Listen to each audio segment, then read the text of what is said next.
ini juga perlu dibedakan juga ya, teman-teman, kita juga harus membedakan konsep kesantunan dan kesopanan ya.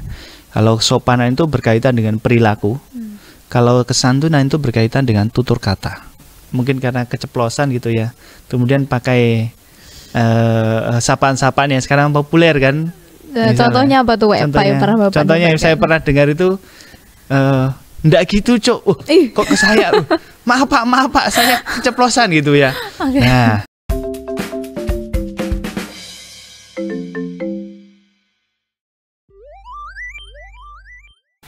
halo, selamat malam Badis. Kembali lagi bersama segmen yang kita tunggu-tunggu, apalagi kalau bukan PMS, Podcast Malam Sabtu. Kalau minggu kemarin kita udah ngundang ya konten creator yang juga sekaligus mahasiswa Atmajaya Yogyakarta.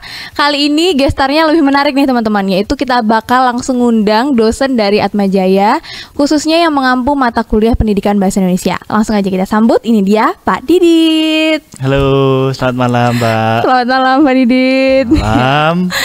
Oke, untuk pembukaan bisa nih Pak diperkenalkan dulu namanya siapa, terus sekarang kerja sebagai apa gitu, dan mengampu mata kuliah apa? Oke, nama saya Didit Setiawan. Biasanya teman-teman mahasiswa panggil saya Pak Didit. Saya dosen bahasa Indonesia dan juga pengampu mata kuliah metodologi penelitian sosial. Kemudian ada Pancasila juga dari MKU, Masyarakat Digital.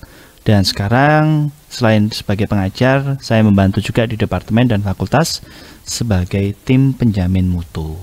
Wih, jadi sibuk banget ya Pak sebenarnya Pak Didit ini. Ya, kira-kira begitu ya. Oke.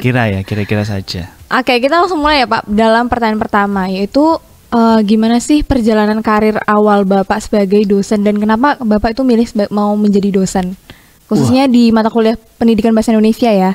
Oke. Jadi pada awalnya itu memang sebelumnya tidak ada pilihan khusus untuk menjadi dosen sebenarnya. Karena ketika dulu lulus S1 itu, selesai wisuda, saya langsung dipanggil oleh seorang dosen untuk ditemukan kepada dekan fakultas. Kemudian dekan fakultas meminta saya untuk membantu mengajar di fakultas itu ya, dan kemudian ditempatkan di prodi PGSD. Nah, sejak itu kemudian saya menjadi dosen di universitas itu. Tapi karena ada aturan baru waktu itu, semua dosen harus S2 minimal, maka saya berhenti dan teman-teman yang lain beberapa melanjutkan untuk studi S2 untuk lanjut sebagai dosen di sana. Dan saya sudah bekerja juga di sekolah bahasa begitu ya. Nah, setelah selesai S2, singkatnya seorang teman saya itu mengirimkan pesan, memberi informasi bahwa ada lowongan dosen di Atmajaya. Itu di tahun berapa Pak? Itu di tahun 2021. Berarti baru ya sebenarnya? Baru, saya itu baru. Oh. Saya jadi dosen Atmajaya itu baru mulai 2022 loh. Oh, tapi namanya sudah sangat famous ya Pak? Gitu ya? Iya. Syukurlah kalau begitu ya. Nah, jadi mulai itu kemudian teman saya mengirimkan informasi itu dan saya mendaftar, dan puji Tuhan, mungkin ini juga karena berkat Tuhan ya. Kalau tidak tanpa Tuhan campur tangan, saya mungkin tidak bisa masuk di Atmajaya ini. Dan saya pikir Tuhan sudah beri yang terbaik, maka saya harus mensyukurinya dengan menjalaninya dengan senang hati gitu. Nah, itu perjalanan awalnya. Oh, sebenarnya berarti awalnya Bapak S1, tapi ketika ada perubahan aturan berarti Bapak harus lanjut ke S2. Betul. Berarti awal karirnya itu sebenarnya bukan di Universitas Atmajaya Yogyakarta ya Pak? Bukan. Bukan di situ. Bukan. Jadi pengalaman pertama menjadi dosen itu di Universitas alumni saya ya, di Sanata Dharma itu pertama kali. Kemudian selesai di sana saya menjadi pengajar bahasa untuk orang asing selama 9 tahun, hampir 10 tahun, dan kemudian pindah di Atmajaya ini. Jodohnya kayaknya di Atma ya Pak? Iya. Jadi kalau juk di kelas kan gitu ya, saya juknya itu ya. Iya. Karena saya sudah sadar, maka saya pindah ke Atma. Oh, gitu. Oke. Gitu ya?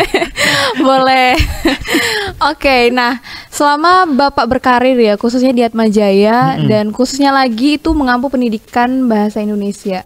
Apa sih Pak tantangan yang pernah Bapak alami dan gimana solusinya? Bagaimana cara Bapak menghadapi tantangan tersebut? Iya, ini mungkin juga tantangan yang banyak dialami oleh dosen-dosen bahasa yang lain ya. Karena di tengah situasi yang sekarang, di mana bahasa Indonesia itu atau bahasa sendiri itu dinamis, ia selalu tumbuh dan selalu berkembang ya. Dan kebutuhan dari penggunanya itu juga terus berubah gitu. Nah, tantangan yang pertama yang dihadapi adalah tuntutan universitas atau tuntutan dunia akademik untuk strata 1 itu harus menguasai bahasa akademik yang baik ya, yang formal. Sementara teman-teman datang itu belum memiliki dasar yang cukup kuat mengenai bahasa akademis ya, itu seperti apa.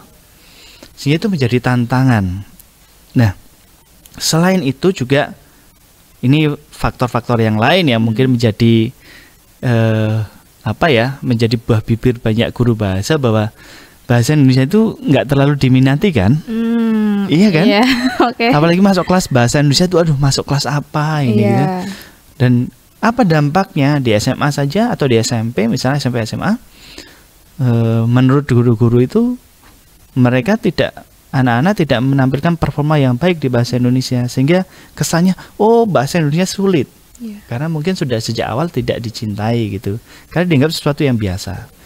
Nah, dalam dunia universitas, dunia akademik ini, teman-teman mahasiswa kan dituntut untuk menampilkan performa yang baik sebagai mahasiswa melalui bahasanya. Nah, jadi tantangannya adalah bagaimana mendorong teman-teman mahasiswa untuk belajar sedikit lebih banyak dasar-dasarnya, tapi juga belajar untuk mengeksplorasi menggunakan bahasa Indonesia untuk kepentingan akademisnya. Maka nanti turunannya ada banyak gitu. Ya, makanya koreksinya misalnya membangun kalimat aja tidak ada subjeknya misalnya kan, atau tidak ada predikatnya yang parah kadang-kadang. Dan misalnya satu paragraf dibuat menjadi satu kalimat. itu kan tantangan tersendiri ya. Tantangan tersendiri bagaimana kita dosen bahasa, saya dan mungkin dosen-dosen bahasa yang lain mendorong teman-teman untuk meningkatkan kemampuan menggunakan bahasa Indonesianya. Saya yakin sih teman-teman punya kapasitas itu sebenarnya. Iya. Saya setuju sih Pak dengan bahasa tadi yang dinamis. Karena saya ingat ya dulu SMP itu guru saya bilang kalau misalnya acuannya itu berubah dari EYD ke PUEB gitu. Betul.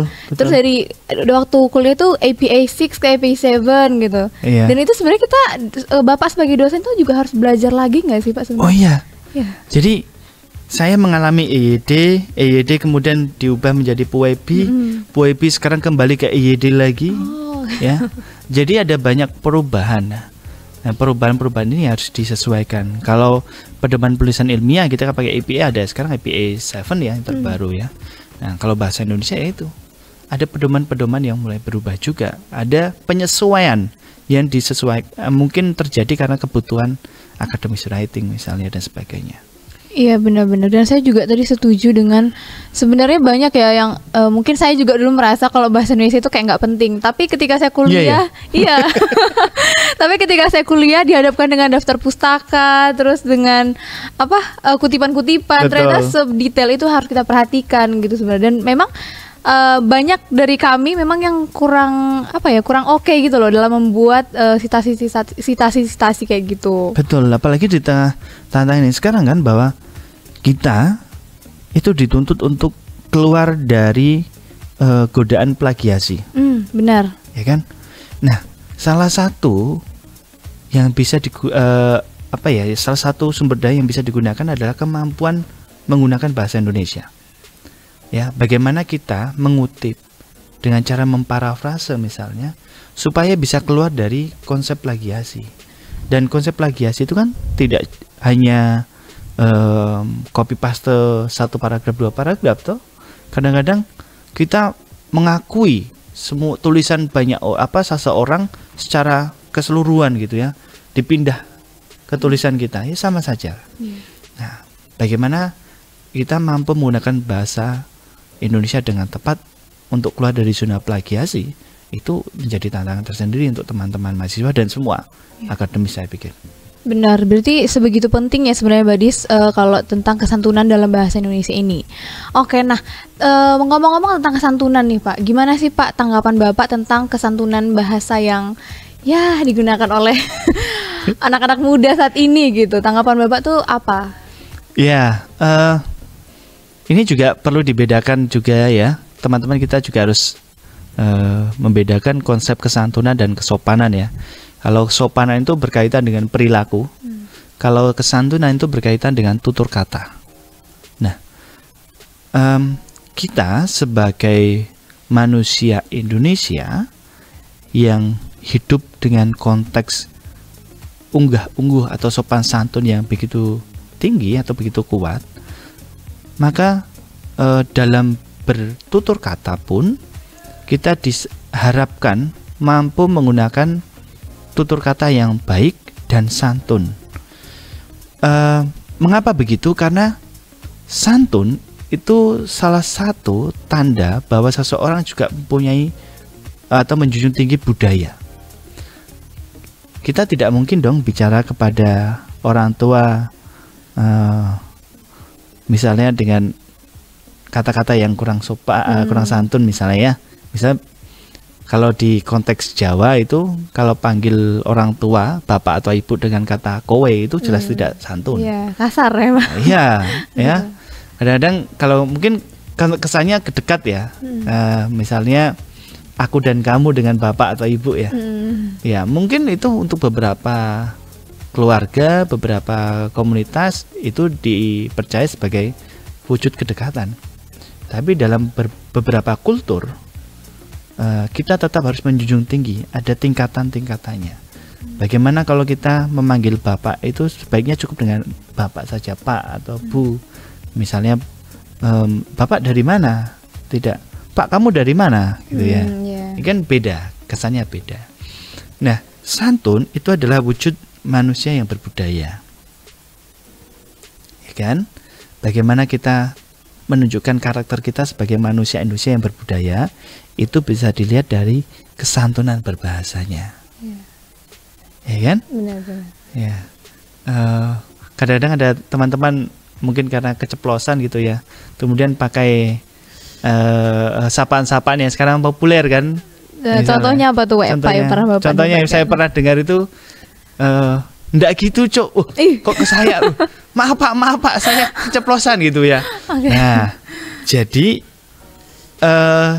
itu salah satu ya untuk teman-teman, Cok itu tanda keakraban, tapi harus dibedakan ya.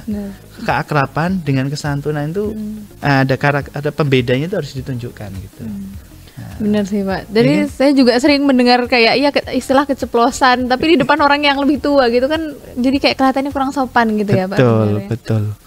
Padahal kalau teman-teman sadari, mungkin banyak banyak dosen itu akan menyapa teman-teman mahasiswa itu dengan Mas dan Mbak.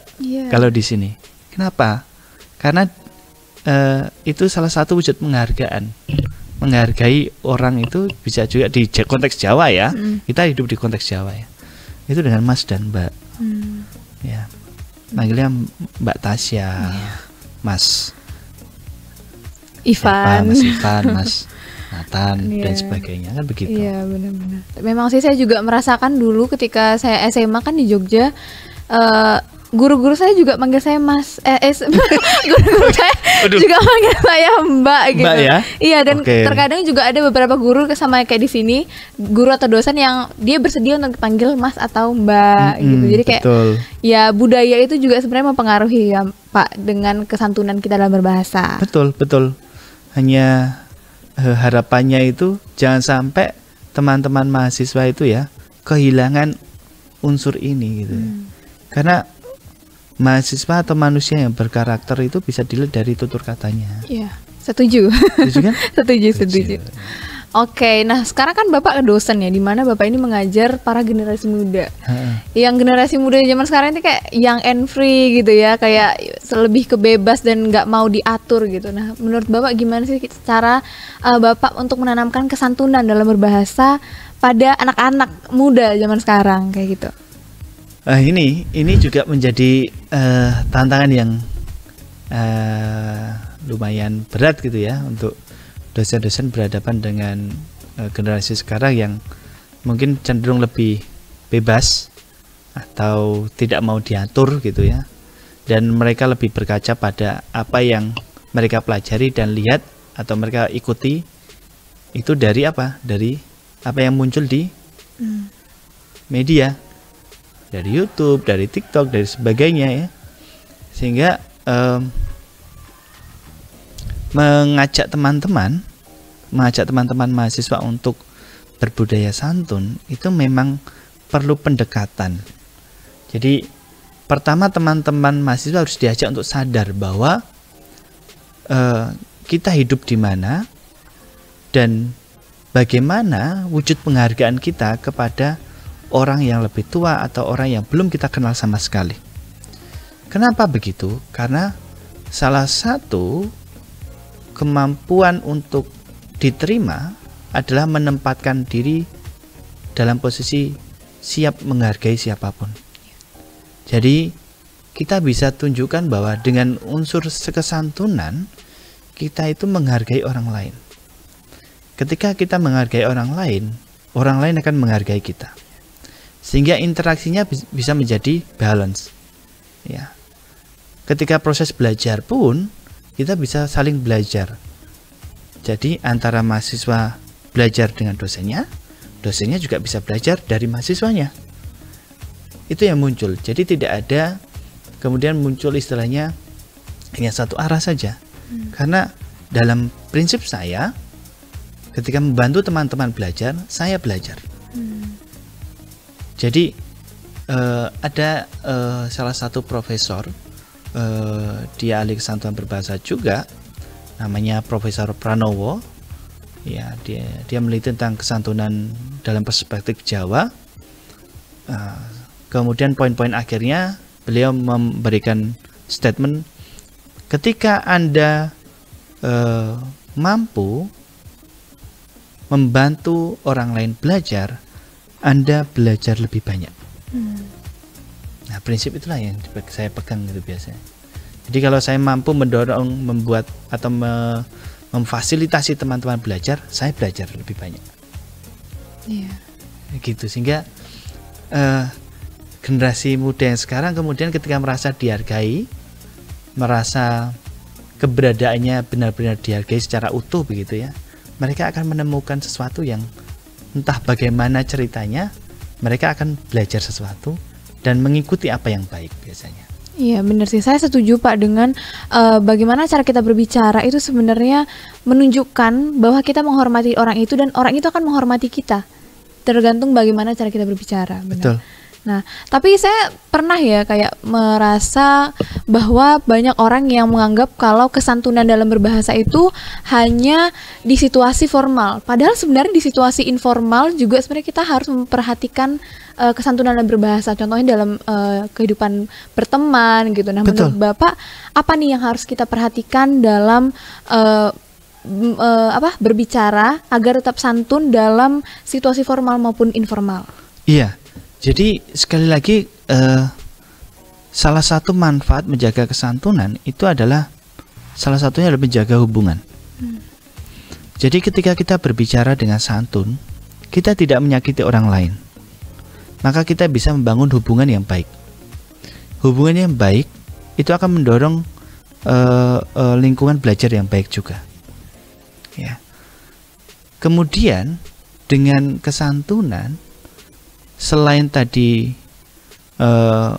membangun hubungan yang baik, satu hal yang perlu diingat juga bahwa salah satu konsep kesantunan itu kan adalah mengalahkan diri sendiri. Jadi mengajak diri kita itu untuk punya karakter rendah hati. Jadi sebisa mungkin meninggikan lawan bicara, merendahkan diri sendiri. Nah, itu konsep kesantunan. Nah, perlakuan-perlakuan seperti ini itu akan membangun karakter. Nah, karakter-karakter nanti yang terbentuk itu akan dilihat orang lain sebagai, wah, ternyata berinteraksi dengan orang ini cukup menyenangkan. Ternyata berinteraksi dengan dia bisa membuat saya berekspresi juga dengan baik juga. Jadi ada apa ya? Ada stimulus, ada responnya. Setiap stimulus baik akan lahir respon yang baik. Kalau stimulus tidak baik akan melahirkan respon yang tidak baik. Oke. Ya kan? Iya benar. Iya. Jadi kalau bicara kesantunan itu memang bicara tentang karakter. Nanti kalau kita bahas lebih dalam lagi juga dalam perspektif Jawa, dalam perspektif lain juga beda. Ya, begitu kira-kira. Oke, kita tadi udah bahas ya tentang kesantunan. Sekarang kita akan membahas salah satu hal yang sebenarnya saya juga penasaran, Pak. Apa itu? Bapak kan ketua RT ya. Itu fun fact banget menurut saya, Pak. Seorang dosen yang jadi ketua RT gitu. Iya. Bisa dijelaskan nggak sih, Pak? Kayak kenapa awalnya bisa jadi ketua RT gitu? Oke. Aduh, ini fun fact ya. Iya. Ternyata diketahui ya. Oke. Memang betul. Saya ketua RT sampai sekarang sudah hampir 3 tahun ini gitu ya. Gila ya. Lama banget ya, Pak. Iya. Tahan ya berarti. Tahan. Okay. Jadi mengapa saya bisa terpilih ketua RT itu saya tidak tahu. Jadi saya itu pendatang baru di kira-kira pendatang baru di lingkungan itu karena saya menikah dan tinggal di sana. Selama kegiatan ya saya ikut rapat-rapat biasa, gotong royong biasa. Begitu saja interaksinya. Tapi ketika pemilihan RT kemudian saya terpilih. Saya terpilih artinya begini, mereka pakai prosedur setiap orang itu berhak untuk menjadi ketua RT dan berhak dipilih. Maka siapapun boleh memilih calonnya dan calonnya dari seluruh anggota RT itu. Oh. Saya mendapat suara terbanyak.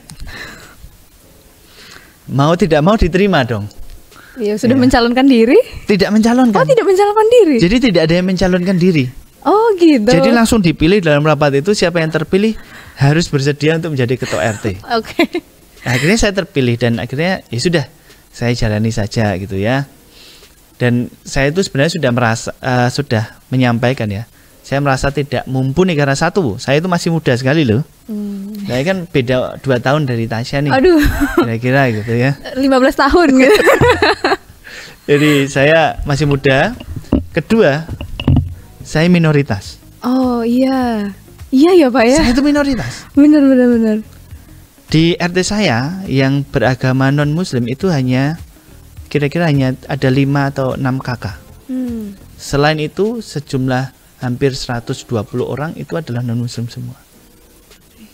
Tapi kira-kira kenapa tuh Pak? Kalau menurut Bapak kenapa Bapak bisa terpilih menjadi ketua RT? Itu karena menurut saya karena mereka ini mau perubahan, memanfaatkan orang muda saja karena yang tua-tua udah nggak mau mungkin kan. Oh iya. Ya, jadi kan gitu. Ya tapi saya tidak tahu persis alasannya. Tapi Bapak kan jadi ketua RT terus jadi dosen juga. Itu kan sama-sama sibuk ya Pak di lingkungan dan juga di universitas. Kira-kira gimana tuh Pak cara Bapak membagi ini? Saya penasaran sekali dengan ketua RT ini sebenarnya. Jadi kalau ketua RT itu 24 jam 7 hari ya? Iya 7. Oh iya. Sekarang kan sama saja dengan dosen 24 jam 7 hari. Oh. Ya. Karena mahasiswa kadang-kadang menghubungi dosen kan Sabtu Minggu juga. Itu sebenarnya terkait kesantunan ya Pak. Oke. Iya. Jadi ya hanya bagi waktu kapan untuk ketika di universitas, di kampus ya untuk kampus, di rumah diusahakan sebaik mungkin untuk RT gitu. Ya gitu. Kayak mungkin istrinya yang nelfon. Mas pulang Mas. Oke, Mbak Didi, terima kasih ya. Jadi sebenarnya tadi yang udah kita sharing kan dari Pak Didi tadi sebenarnya banyak banget ya, khususnya dalam pendidikan bahasa Indonesia dan juga kesantunan dalam berbahasa. Nah, buat teman-teman yang merasa kayak pendidikan bahasa Indonesia itu nggak penting, sebenarnya enggak teman-teman, karena coba lihat kutipan kalian, daftar pustaka kalian apakah sudah benar gitu, Apakah kalian tidak plagiat selama ini gitu di jurnal-jurnal lain kayak gitu ya. Jadi sebenarnya semua mata kuliah itu penting ya Pak ya. Penting. Baik bahasa Indonesia ataupun mata kuliah umum sebenarnya itu penting sekali. Sangat Pak. penting. Sangat penting ya. Jadi sangat jangan penting dan menentukan. Iya, jadi jangan menganggap remeh bahasa Indonesia ya. Karena saya nilai bahasa Indonesia saya bagus sekali teman-teman. Terima kasih ya Pak. Sama-sama.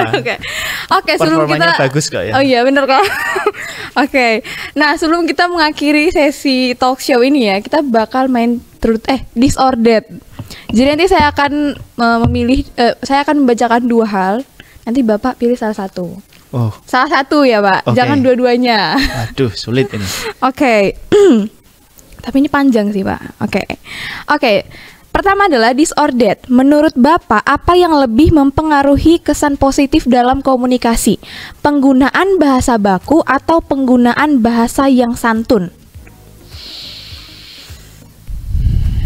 Yang santun. Penggunaan bahasa yang santun. Kenapa bukan yang bahasa baku? Karena bahasa baku itu hanya bisa digunakan pada situasi formal dan informal. Komunikasi itu bisa formal dan informal. Maka bahasa santun yang utama. Oke, terima kasih. Lalu yang kedua, this or that. Dalam situasi formal, Bapak lebih mengutamakan kejelasan isi pesan atau kesantunan dalam penyampaian? Wah, ini sulit ini. Dua-duanya nggak sih, Pak? Iya. Ya isinya jelas dan santun juga seharusnya. Iya, harusnya seperti itu. Gimana sih buat pertanyaan? Kak Angel.